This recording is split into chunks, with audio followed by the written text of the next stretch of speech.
بسم الله الرحمن الرحيم. الحمد لله رب العالمين، والصلاة والسلام على رسول الله وعلى آله وصحبه أجمعين. قدرلي تغندار روضاشتار إنده بدهدن منان hiç şekilde bilirge değişmez zor haktı, en büyük nimeni. Allah Subhanahu ve Teala kişilerde barlıkka keltire bari tek bir maksat menen gene. Bari tek bir maksat menen gene. Ol da bulha indi onun bir udinagine ibadet kılu. Bir udinagine tabunu. Allah Subhanahu ve Teala ayta udinin kitabında, Kur'an'da وَمَا خَلَقْتُ الْجِنَّ وَالْإِنْسَ إِلَّا لِيَعْبُدُونَ. Mağanağı minti Allah Subhanahu Teala ayta yinlerde hem kişilerde bar ettim fakat mine gene ibadet kılhınlar üçün deydi. Az-Zariyat surasının 56. ayatı. Şulay Allah Subhanahu Teala ayta يا أيها الناس اعبدوا ربكم الذي خلقكم والذين من قبلكم لعلكم تتقون. Onun mağanağı ey kişiler deydi Allah Subhanahu Teala ayta udegizde hem udegizge diklengelerde bar etüse Rabbigizga tabınıgız deydi. İbadet kılığız deydi. Belki her onun gazabından haklanırız deydi. Onun asığından haklanırız deydi. Şulay etip biz hedin menen oşu ayatlardan hem onlardan başka bir köp ayatlar okuhaq, yani asık ayatlardan anlayıbız udebizden bu dünyaga niye kelgenimizni. Kişi bu dünyaga niye kelgenin. Ni üçün bizni Rabbimiz Allah Subhanahu Teala bu dünyaga bar etken. Avulda bulha indi onun bir ödünagine ibadet kılu. Bir ödünagine tabunu. Nima hu ibadet? İbadet bizim başka tilinden ingen Arap tilinden. Arap tilinde ibade ul tabunu bula bilingse. Tabunu bula. Nima hu tabunu? Nima anala? Cevap ul Allah Subhanahu Teala'ga boyhunu baş eyu. Boyhunu birilu. Onu yaratu menen, onu büyükleu menen, ululау menen. Yani ikinci aytkanda yüregin menen hem tenin menen uga birilu, uga boyhunu. Kuşkanların ötev hem tıyganlarının tıyılu. Hem indi Allah Subhanahu Teala kişilerge udena nisi gitip dürüst etip tabanlarga nisi gitip dürüst etip ibadet kılık üçün, anlatır üçün tarih aylanahında kişilerde barlıkka keltirgenden birli udinin peygamberlerini iberip turgan. Udinin ilsilerini iberip turgan. Ular indi kişilerge yetkirgende Allah Teala'nın udin Allah Teala'nın haberlerini yetkirgenler kişiге. Nisi gitip ularga dürüst etip Allah Subhanahu Teala'ga tabınırga üretkenler. Hem indi Allah Subhanahu Teala şol peygamberleri aşa, şol ilsileri aşa udinin kitaplarını ibergen. Bu kitaplarda indi Allah Subhanahu Teala anlata udine nisi gitip ibadet kılırga udinin kuşkanların hem udin tıyganların hem şulay yok elikki halıklardan udinin peygamberleri menen birge bulgan halleri hakkında haber ite. Şulay yok Allah Subhanahu Teala udinin kitabında, kitaplarında Allah Teala'ga boyhunusu Müslüman kişilerge edillengen mengelik büyük lezzetler, cennet lezzetleri hakkında haber ite. Şulay yok uga boyhunudan baş tartuşlarga edillengen büyük mengelik gazapları, ut gazapları hakkında haber ite. Indi en adakı Allah Subhanahu Teala'nın en adakı peygamberi hem ilsihi ol Muhammed. Muhammed Resulullah. Onun atahının ismi Abdullah bulgan. Abdullah'ın atahının ismi bulgan Abdülmuttalib. Abdülmuttalib'in atahının ismi Haşim bulgan. Ve Haşim Kureyş kabilehinin. Ve Kureyş Garab kabilehi. Indi Resulullah sallallahu aleyhi ve sellem tuğan yeri Arabistan'ın Mekke kalahı. Indi ol Allah Subhanahu Teala'nın en adakı ilsihi. En adakı ilsihi, en adakı peygamberi. Hem de Kur'an Allah Teala'nın hüde bulgan Kur'an o Allah Teala'nın en adakı kişilerge iberilgen yeteksiligi kitabı. Allah Subhanahu Teala ite Elif Lam Mim Zalikel kitabu la rayba fi huden lil muttaqin. Elif Lam Mim ti bu kitaptı yani Kur'an. һич шикһез muttaqinlar өчен итәкчелек ди, туры юл ди. Кемдә һуң muttaqinlar? Muttaqinlar инде Аллаһ Субхана Таалагә буйһынучылар. Шулай Аллаһ Субхана Таала әйтә: "Ма кана Мухаммадун аба ахадин мин риҗаликум, валакин Расулуллаһи ва хатаман набийин." Мухаммад ди, һезнең кайһы бер ир затларының атаһы булманы ди, ләкин ул Аллаһтың илчеһе ди, һәм иң адакы пәйгамбәре ди. Шулай итеп, без һезнең менән һәм барлык кешелек дөньяһы килгән бит бу дөньяга һәм тиешлебез буйһынырга, Аллаһ Субхана Тааляның беренә буйһынырга, бирелергә тиешлбез. Инде Аллаһ Субхана Таала барлык нәмәне бар итүче, барлык нәмәнең хак хуҗаһы. Аллаһ Субхана Таала бердән бер илаһ, бердән бер хак илаһ. Нимә һуң илаһ? Илаһ гарәп һүзе табыну заты. Русса әйтмәшләй божество. Инде Аллаһ Субхана Таала бердән бер табынуга лаеклы зат. Шул инде ла илаһа иллаллаһ кәлимәһенең мәгънәһе. Ла илаһа юк илаһ иллаллаһ Аллаһтан башка. Ягъни юк хак табынырга лаеклы зат Аллаһтан башка. Мухаммадур Расулуллаһ дигән кәлимәнең мәгънәһе Мухаммад уның хак илчеһе.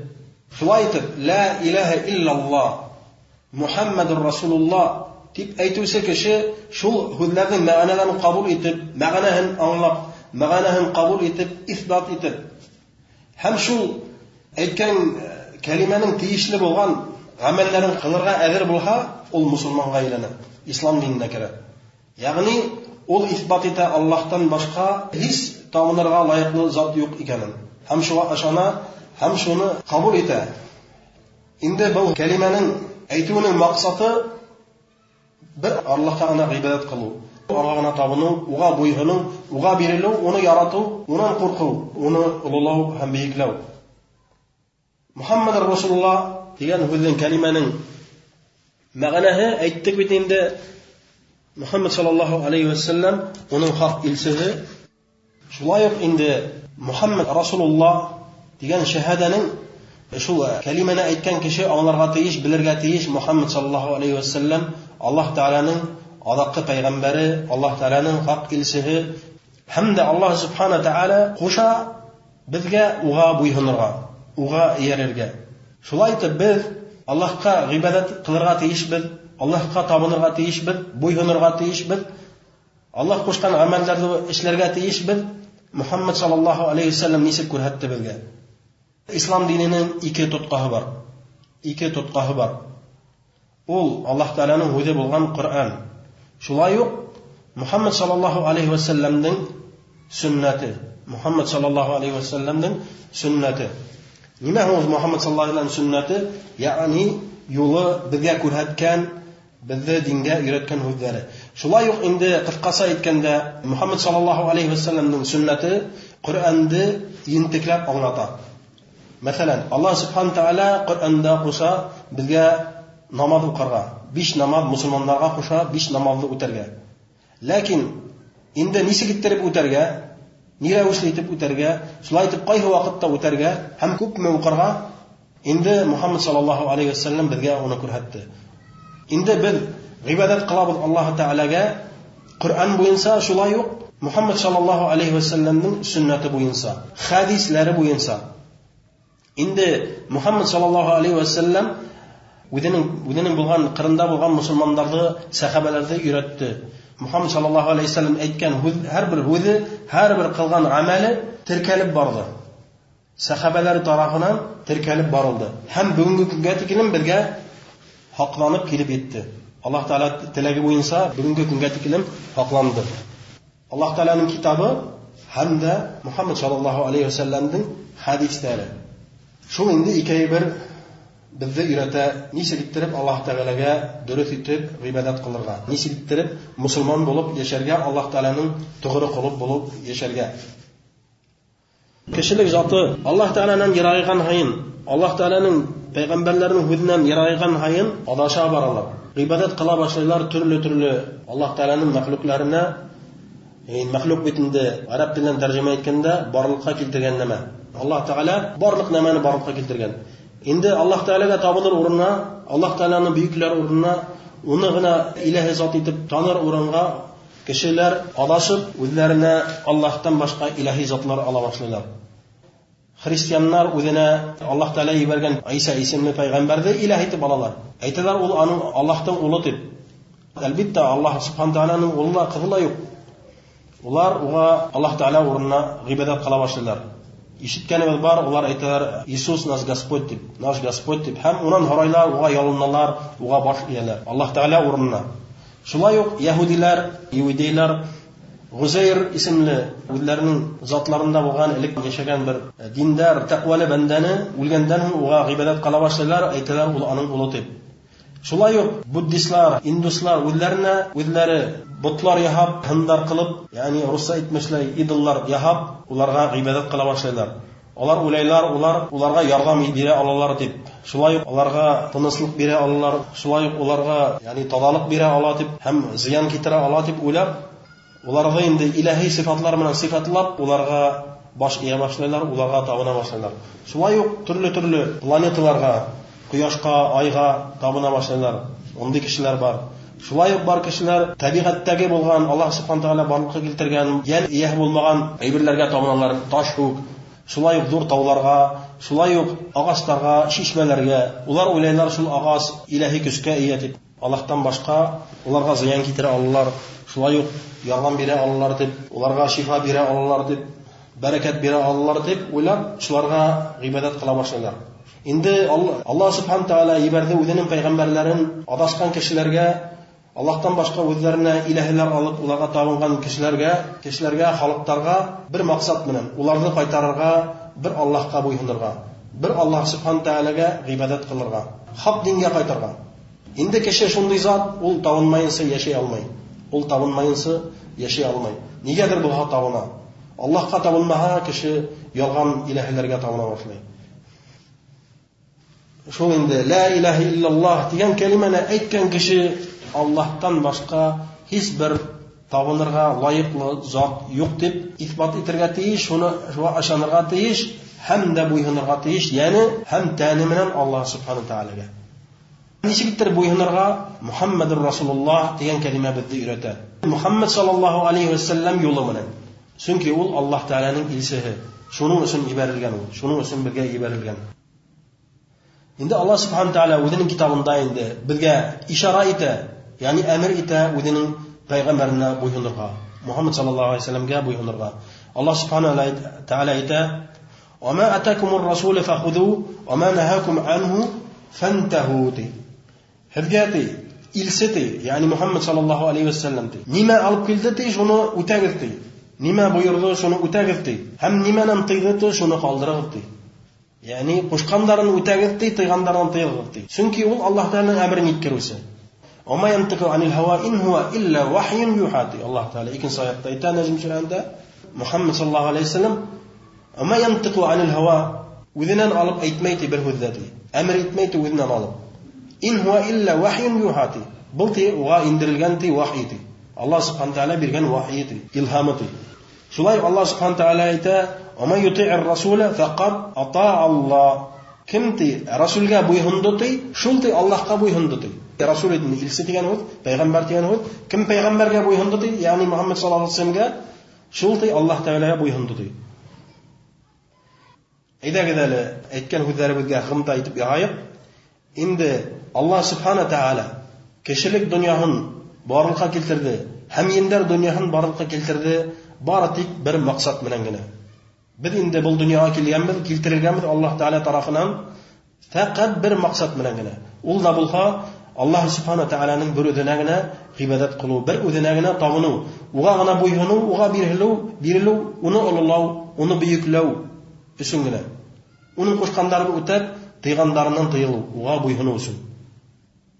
Һәм дә Аллаһ Субхану Тааля безне шул юлда өйрәтер өчен, ничек иттереп Аллаһ Тааляны бер үзенә генә гыйбадат кылырга, ничек иттереп уга буйсынырга, үзенең кушкандарын аңлатырга һәм тыйгандарын иткерер өчен ибәргән пайгамбарлар. Бер Аллаһ Тааляны гына илаһи зат итеп танып, уга гына буйһынырга, башка ялган иләһләрне калдырырга. Инде ислам диненең әсәсе, ислам диненең иң мөһим нәмәһе шу. Һәм Аллаһ субхана тәала әйтә: "Атиуллаһ ва атиур расул" ди. Аллаһка буйһыныгыз ди, һәм буйһыныгыз аның пәйгамбәренә ди. Шулай дип без аңланык. Без Аллаһ субхана тәала бердән генә гыйбадат кылырга тиешлебез. Расулуллаһ саллаллаһу алейхи ва салламның юлы буенча һәм Аллаһ Тәаланың китабы буенча, Коръан буенча. Инде Аллаһ субхана тәала ошо динен, ошо күркәм динен, саф динен атаны ислам дип. Ислам дип атаны. Ислам гарәп сүзе. Башкортчага тәрҗемә иткәндә бирелү. Бирелү, буйһыну. Ислам бирелү, буйһыну ди. Баш ию. Һәм дә безне шул дин өчен барлыкка китерде. Һәм инде исламнан башка бер диндә дөрес түгел, бөтен диндә ялган. Инде Аллаһ субхана тәала әйтә үзенең китабында: "Иннад дина индаллаһил ислам" ди. Бу аяттың мәгънәһе хаклыкта Аллаһ дине ул ислам ди. Хаклыкта Аллаһның дине, хак дине ул ислам ди. Әл-Имран сүрәһенең 19-нчы аятында. Һәм дә мусулман һүзе, мусулман дигән һүз, без бит инде әйтергә яратабыз, без башкорт, татар, мин мусулман дип, гарәп мусулман дип, таҗик мусулман, үзбәк мусулман, урыс христиан дип. Ләкин ул мәгънәләр дөрес түгел, хакыйкый мәгънәләрен без белмәйбез, кызганычка каршы. Чөнки без инде Аллаһ Тәаланың диненнән безнең халкыбыз кызганычка каршы яргайган бүген көндә. Үзебезнең динебезне үзебез белмәйбез. Инде мусулман дигән һүз ул гарәпчә муслим дигән һүздән ингән безгә. Әйтелеше үзгәртелгән әдгенә башкорт теленә кергәндә, ләкин инде аның хакыйкый мәгънәһе муслим дигән һүзнең Аллаһка буйһынучы кеше. Аллаһка бирелүче, яны тәне менән бирелүче кеше. Муслим ислам динен тотучы кеше. Шул була мусулман. Инде белергә тиешлебез, Аллаһ субхана тәала ислам динен башка бер нинди дингә лә риза түгел, кабул итмәй. Аллаһ субхана тәала әйтә үзенең китабында: "Ва ман ябтаги гайрал ислами дина фала юqбала минху ва хува фил ахирати минал хасирин" ди. Әл-Имран сүрәһенең 25-нче аяты. Аның мәгънәһе кемдә кем үзенә исламдан башка дин хайлай ди, ягъни исламдан башка дин эзләй ди, унан бу кабул ителмәс ди. Унан бу гамәле кабул ителмәс ди. Бер касанда һәм ахират көнендә ди, хисап көнендә ди, ул үкенүчеләрдән булыр ди. Нык үкенүчеләрдән булыр ди.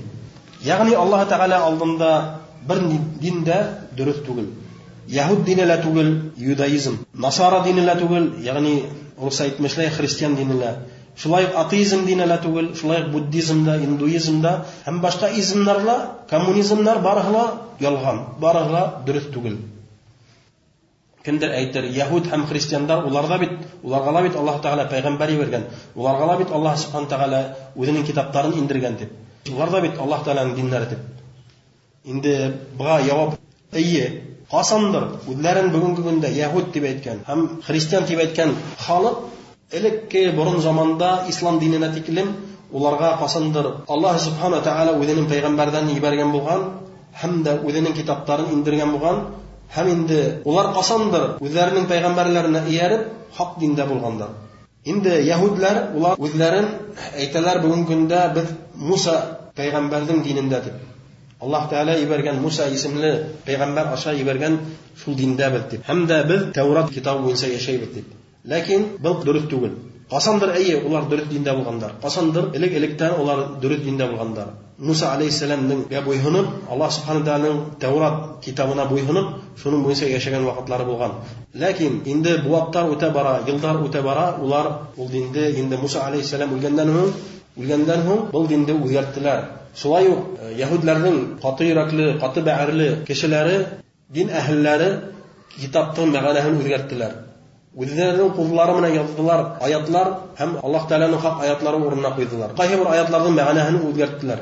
Шулай итеп бүгенге көнгә тиклем Тәурат китабы үзгәртелеп үткән, бозылып үткән һәм яһудларның диннәре хак диндән бик алыс. Һәм шулай ук уларга үзләренең китапларында әйтелгәне Аллаһ субхана тәгалә тарафыннан иң алакы пәйгамбәр килеп сыккас уга иярергә дип әмер ителгәне. Ләкин улар ул әмергә кулак калмадылар, инкар иттеләр. Шуның менән улар хак диндән тайпылдылар. Шулай улар Аллаһтан бүренә генә гыйбадат кылмайлар. Улар Аллаһ Тәгалә урынына Узайр исемле кешене ilahi zot etib qo'yib, o'zlarini haylab, Allohning o'g'li ekan deb sho'tlab, shunga ibodat qilalar. Alloh aqlahin. Alloh aqlahin. Shulay xristian dini. Ul qasamdir. Isa alayhissalom ismli Alloh taolaning elchisining dinini, haq dinini. Ham Alloh subhanahu taala Isa alayhissalom asha indirdi Injil ismli kitobini. Uni endi bugungi kunda Evangeliya deb atalar. Ул endi qasamdir haq kitobini. Alloh taolaning amrlari, tayyorlari shulay Alloh subhanahu taolaning bir o'zingina ilahi zot etib tanib, va'g'ana ibodat qilarga, nechik ittirib ibodat qilarga o'rgatilgan haq nuri yo'lini. Lekin bu kitobda, bu dinda xalq tarafidan, buzilib o'tgan xalq tarafidan o'zgartirilgan dusar bo'ldi. Endi bugungi kunda topmaysiz. Injil ham Tavrat ismli kitoblarning haq ma'noli. Barhalo o'zgartirilib o'tgan. Endi ayirmaysiz qaysi Alloh taolaning so'zlari, qaysi kishi so'zlari. Ko'pchiligi endi kishi so'zlari. Endi shuni aytishga kerak, xristianlar Allohdan boshqa o'zlarini Isa alayhissalomni ilahi zot etib, Alloh taolaning ulug' etib, sho'tlab, uga ibodat qilalar. Uga tabinalar, uni ulug'laylar, uni buyuklaylar, ilahi zot deb taniylar. Bu endi Allohning dur adashuvi. Innalloha la yaghfiru an yushraka bihi va yaghfiru ma duna zalika liman yasha.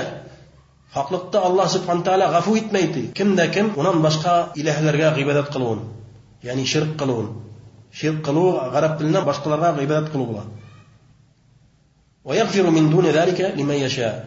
Hamda Alloh subhanahu taala undan boshqa balakayroq gunohlarni kimga tilay g'afu etadi. Eng dur gunoh ul shirk qatu.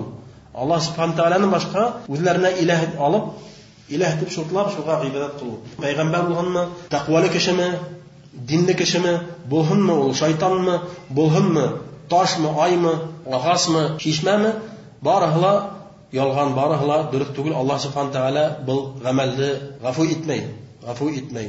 Hamda kishi bu shu amal bilan haq dindan, islom dinidan sig'ib ketadi.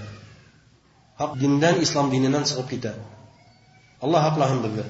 İslam dini keldi. Allah subhanahu taala ibardi. Kishilarning yuragin o'sha bisroq nimalardan, Allohdan boshqalarga ibodat qilib, ilahiy zot etib tanuv, shu bisroq fikrlarni, bisroq dinni to'g'ritir o'shini berildi. Shulay deb endi qisqasa bugungi kunda xristian ham o'zlarini yahud deb yurtuvchi kishilar endi haq dinda tugul. Allah subhanahu taala Baqara surasida, shulay Ali Imron surasida ham boshqa oyatlarida, suralarida ularning yo'llarini tosh etadi. Ularni shiltalab aytadi. Nechun ular o'zlarining kitoblarini o'zgartdilar? Nechun ular o'zlarining payg'ambarlarini bo'yinirga bosh tortdilar? Allah subhanahu taala aytadi: "Va inna minhum la fariqan yalwuna alsinatahum bil kitabi litahsabuhu min al kitabi wa ma huwa min al kitabi wa yaquluna huwa min indillahi wa ma huwa min indillahi wa yaquluna ala Allahi kadiba wa hum ya'lamun." Bu oyatning ma'nosi ularning orasida bor shundaylar, shunday toifati, shunday kishilardi, yaluna alsinatuhum bil kitabi. O'zlarining tillari bilan hilaylar kitob ismi bilan, Injil yoki Tavrat ismi bilan. Litahsabuhu min al kitabi, hatta uni kitob deb sho'tlandi. Kitobning oyati deb o'ylaganlar shunday. Va ma huwa min al kitabi deb Alloh taolo aytdi. Bu kitobdan tugildi. Bugungi kunda eshitganda yahud yoki xristian Allohning kitobini o'qiyim deb bizga o'qihalar, aytahan Alloh subhanahu taolo aytadi: "Va ma huwa min al-kitab", u kitobdan tugildi. U hadin huda berdi. Va yaquluna huwa min indillahi. Ular aytdilar, bu Alloh taolaning yuborgan huddardi. Lekin Alloh subhanahu taolo ularga javob beradi. "Va ma huwa min indillahi", u Allohdan tugildi. Va yaquluna ala Allahi al-kadiba wa hum ya'lamun. Bila turibdi, Alloh taolo ismidan yolg'on hudlar aytadilar. Shulay deb Alloh subhanahu taolo bizga ularni fosh etadi. Hamda biz hadin bilan bilirga tegishli bir islom dinidan boshqa haq din yo'q deb. Bundan to'g'ri bizga Alloh subhanahu taolo o'zi xabar etadi. Inna dina indallohi islam. Haqliqda asl din Alloh taolaning asl dini ul islomdir. Ama yabtaghi ghayra al-islam dinan fala yuqbala minhu wa huwa fil akhirati min al-khasirin. Kimda kim o'zini islomdan boshqa ikkinchi din izlaydi, ikkinchi din tilaydi, ulti unan qabul etilmasdi. Shulay u axiratda o'kinuvchilardan bo'lardi. Bik naq o'kinuvchilardan bo'lardi. Endi aytdik bitindi. Alloh subhanahu taolo kishilik dunyoga tarix aylanahunda har vaqtda har bir xalqlarga payg'ambarlar yuborib turgan. Birgina maqsad bilan Alloh taolaning birdan bir iloh, Alloh taolaning boshqa ibodat qilishga loyiqli zot yo'q ekanini anglatirish uchun kishilarni chaqirishga, haq dinga, Alloh taolaga bo'ysunishga. Shul maqsad bilan وما أمروا إلا ليعبدوا الله مخلصين له الدين حنفاء ويقيموا الصلاة ويؤتوا الزكاة وذلك دين القيمة. عندما أنا ورغى فقط أمري تلتي الله تم وذناغنا تغنرغاتي الله تعالى وذناغنا عبادات قلرغاتي ونن دين داتي الله تعالى يولو إنساتي نماذ قرغاتي زكاة ديرغاتي هم شلطي أشطي حق دينتي البينة سورة بجنس آياته. شوائق الله سبحانه وتعالى ولقد بعثنا في كل أمة رسولا أن يعبدوا الله واجتنبوا الطاغوت. بنا بثتي الله تعالى بتن أمة لرغاتي يبردكتي رسولتي يعني إلسي يبردكتي أن يعبدوا الله واجتنبوا الطاغوت. طبعا الله هم قالوا الطاغوت لارضتي. نما هو الطاغوت؟ غربت النبي onun düşünsəhinə inə Allah'tan başqa yalğan qibadət qılı zatları barahlar şu məğana isnə inə. Şulay Allah Teala'nın qoşqanlarının başqa kişilər özlərinə yol etib, özlərinə qanun etib alğan, zakonlar etib alğan barlıq dindar yollar barahlar şu tağut isiməklər. İndi kişilər qaldırğa teyişlər bütün dindardı, bütün ilahlardı, yalğan ilahlardı, bütün yalğan dindardı, yalğan kanunlardı. Bu hünərğa teyişlər faqat Allah subhanahu taala. Biləvədir, demokratiya dinində rüxsat etilər, zina rüxsat etilər, araqı ise rüxsat etilər, həm başqa fahişəliklər rüxsat etilər. Lakin Allah subhanahu taala qiya. Kimga bu hünərğa teyişib biz? Biz bu hünərğa teyişib Allah subhanahu taala. Allah subhanahu taala. Ayda gedələ Allah subhanahu taala bizga nima aytganın, o'zi turahında bizni nechik tanishtirganын olib ketaylik. Allah subhanahu taala aytadi İxlos surasida قل هو الله أحد الله الصمد لم يلد ولم يولد ولم يكن له كفوا أحد. Onun məğanəsi قل هو الله أحد. Yəni ayt o Muhammed, ayt kişilərə deyir. Ol Allah birdir deyir. Ayt Allah Teala ol birdir deyir. Yani Allah subhanahu taala birden bir ilah, birden bir ilahi zat, birden bir rusa etmişlik bajıstvo, birden bir tabınırğa layıqlı zat dedi. Şunu aytdı. Başqa kişilər özlərinə ilah etib şutlagan nəmələr barıhla yalğan. Şulay Allah subhanahu taala birden bir barlıqqa keltirüsi, Xaliq. Allah subhanahu taala özünün barlıqqa keltirgan nimələri bilan idara etüsi, haqq xo'jahidi. Şu Allah subhanahu taalaning o'zinsaliklarında Allah Teala'ga tengdash yo'q. Allah subhanahu taolaga tengdashlar, do'stlar, yordamchilar yo'q. Ham Allohdan boshqa bir aytib endi ilahiy zot yo'q. U bir. Allah subhanahu taala bir. Shul ma'na. Allohus samad. Endi arab tilida samad nima bo'ladi? Samad ul shunday xo'ja, shunday podsho bir kimga muhtoj tugul. Bir kimga muhtoj bo'lmagan. Bor nimalarda uga muhtoj. Lakin ul bir kimga muhtoj tugul. Endi Allah subhanahu taala haqliqda bir nimaga o'zining maxluqlarini muhtoj tugul. Yer, quyosh, xalq, kishilar, hayvonlar, barihlar, ko'kdagi bo'lgan ko'rgan nimalar, ko'rmagan nimalar, barliq nima ul Alloh taolaning maxluqlari. Alloh taolaning borliqqa keltirgan nimalari. Ham Alloh subhanahu taala ularga muhtoj tugul. Alloh taala o'ziga yetarli. Alloh taala o'ziga yetarli. Bir kimga muhtoj tugul. Kirihinsa barliq maxluqlar uga muhtoj. Allah subhanahu taala yerlarni ham ko'klarda tutib tura, ular yo'qolmaganlar uchun, yo'qqa chiqmaganlar uchun. Agarda Allah subhanahu taala kul asib bo'lgansa, yer ham ko'klarni qoldirha, yer ham ko'klar, ham hayvonlar barliq nima yo'qqa sig'asa. Ham ulg'a bir daqiqin tugul. Alloh taala bir nigala muhtoj tugul. Alloh taala shulay yo'q muhtoj tugul rizqqa. Alloh subhanahu taala muhtoj tugul yo'qqa. Alloh subhanahu taala aramay. Onun bütün sifatları kamil. Bir nindi kamçılığı yok. Allah subhanahu taala. Bir nindi kamçılığı yok. Indi as-samad Allah subhanahu taala bir kimden de muhtaç değil. Hem barlık mahlukatlar ona muhtaç. Biz indi kişiler ayrılsa Allah subhanahu taala muhtaç bul. Muhtaç bul va ibadet kılırga. Allah taala bizim ibadetimizge muhtaç değil. Biz Allah subhanahu taala bir nindi faydalı ketire almayız, ziyanla ketire almayız. Faydalı ziyanla ketire almayız. Indi biz Allah subhanahu taala muhtoj bu onun rahmetine, muhtoj bu onun rizqına, muhtoj bu havana, hem başqa nimalarga. Biz muhtoj bu. Allah subhanahu taala bir nigala muhtoj tugul. Shulay lam yalid va lam yulad. Indi Allah subhanahu taala tug'dirmani. Indi bu oyat nima? Bu oyat yahudlarga hem Hristiyanlarga inkar etu. Ularning dinlerine, yalgan dinlerine inkar etu. Ular aytdilar ki İsa aleyhisselam onun Allah Teala'nın ulu deb. Yahudiler aytdi Uzeyr Allah Teala'nın ulu deb. Lakin Allah subhanahu taala ularga inkar etdi. Lem yelid. Allah Teala bir nimani tug'dirmadi. Allah subhanahu taala balaga muhtoj değil. Şular aytdilar müşrikler, yani yazışniklar, ferişteler Allah Teala'nın kızları deb. Bularga endi Allah subhanahu taala barında inkar etdi. Allah subhanahu taala bir nimani tug'dirmadi. Şulay Allah subhanahu taala xatınga muhtoj değil. Allah subhanahu taala unday kamchiliklardan pok. Allah subhanahu taala unday kamchiliklardan toza. Endi biz muhtojmiz. O'lsherga biz muhtojmiz, bolalarga, xotinga, uylanirga, lekin Allah subhanahu taala uga muhtoj değil. Walam yulad. Allah subhanahu taolani bir kimda tug'dirmadi. Allah subhanahu taala mangilik. Allah taolaning sigi yo'q. Bizning bu dunyoda yashovchi mahluqlardan baribizda boshi bor. Yashovimizning bu dunyoga kelishimizning boshi bor. Qasamdir men yo'q edim, qasamdir otayim yo'q edim, qasamdir asayim yo'q edim. Allah subhanahu taala qasamdir bizni barqa keltirdi. Endi sabab yiberdi, sabab berdi. Ul zavhayında bizning dunyoga kelishimizning sababi ul ata ham asa. Hamda Allah subhanahu taala barqa keltirdi meni asayimning qornida shu sabab bilan. Lekin Allah subhanahu taala ne birovda sebepsi tugul onun barlığına. Bir kimde sebepsi tugul Allah subhanahu taalaning barlığına. Allah taolani bir kimde barlıqqa getirmani, Allah taolani bir kimde to'ldirmani. Endi Allah subhanahu taala o'sha oyatlari bilan, buyuk surahi bilan nima? Kişiler arasında yürüyen bısrak uylardı, bısrak fikirlerdi tazarta. Buzulgan dinlerdi, buzulgan akıllardı tazarta. Elhamdülillah. وَلَمْ يَكُنْ لَهُ كُفُوًا أَحَدٍ. Hamti Allah Teala şu sureni tamamlap qo'ygan şu oyatlar bilan وَلَمْ يَكُنْ لَهُ كُفُوًا أَحَدٍ. Hamda bir kimda uga teng bo'lmadi, bir kimda uga o'xshash bo'lmadi. Teng bo'lmani Allah Teala'ning ilahiyligine. Uga teng birovda yo'q, birovda loyiqli tugul ibodat qilirga.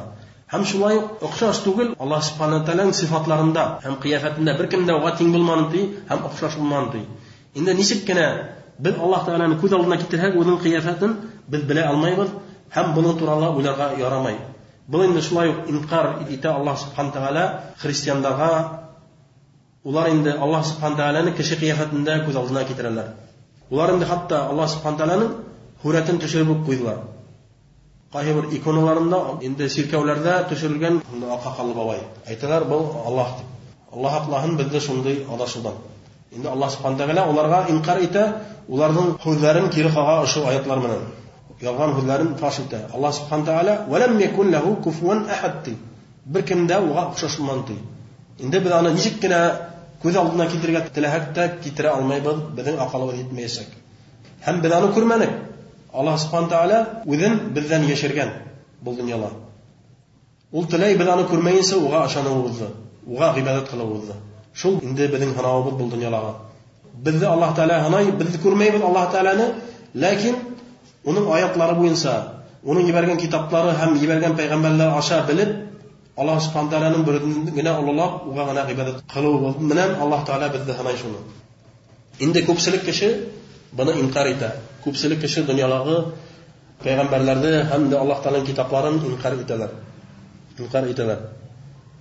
Walam yakun lahu kufuwan ahad. Hamda Alloh taolaning sifatlari hech shakil o'zining mahluqotlarining sifatlarına o'xshamagan. Endi Allah subhanahu taala ayta Qur'onda "Laysa kamithlihi shay wa huwa samiun basir." Laysa kamithlihi shay. Uga bir nima o'xshash nima bo'lmadi. Laysa kamithlihi shay. Uning ku bir nima la yo'qdi. Wa huwa samiun basir. Allah taala eshituvchi, ko'ruvchi. Endi Allah subhanahu taolaning eshituvi, albatta bizning eshituvimiz ko'p bo'ldi. Allah subhanahu taala kishilarga eshituv bergan. Kishilarga ko'ruv bergan. Lekin kishilarning, mahluqlarning ko'ruvi ham eshituvi albatta Alloh taolaning eshituvidan bek olis. Endi kishining ko'ruvining sigi bor. Kishining ko'ruvi kamchilikli. Kishi 1 kilometrdan bir predmetni ikkinchidan ayira olmaydi. Chunki kishining ko'ruvining sigi bor. Lekin Alloh subhanahu taolaning ko'ruvining sigi yo'q. Sigi yo'q. Uning ko'ruvi kamil. Uning ko'ruvi o'zining mahluqotlarining ko'ruvi ham to'g'ri. Alloh subhanahu taolo butun nimani bir yo'l ko'radi. Bütün o'zining mahluqlarini bir yo'li ko'ra. Uning ko'ruvidan bir nida yashirina olmaydi. Qoydag'ana bormoqda, qoydag'ana kirib ketmoqda, yiroqdan qilib kirib ketmoqda, Alloh subhanahu taolo bizni ko'ra. Eng balakay mahluqotlarini ko'ra. Bir yo'li. Ko'zanaklari, molekulalar, nelar, atomlar, ko'k ayvirlarda borganda Alloh subhanahu taolo butunda ko'rusi. Endi bizning ko'ruvimiz zaif, chunki biz Alloh taolaning mahluqlari. Endi Alloh taolaning eshituvining suvi yo'q, sigi yo'q. Alloh subhanahu taolo bütün mahluqotlarda bir yo'li eshitadi. Ham birini eshituv, ikkinchisidan eshituvdan birinchilikda qabul qilolmaydi. Uni bir yo'li bir minut ichida millionlagan kishi qaraydi Alloh taolo. Duo qiladilar Alloh taolani. Namoz o'qiladi. Butunda bir yo'li eshitadi. Ham birini eshituv, ikkinchisidan eshitirga birinchilikda qabul qilolmaydi. Chunki uning eshituvining sigi yo'q. Alloh subhanahu taolaning eshituvi kamil.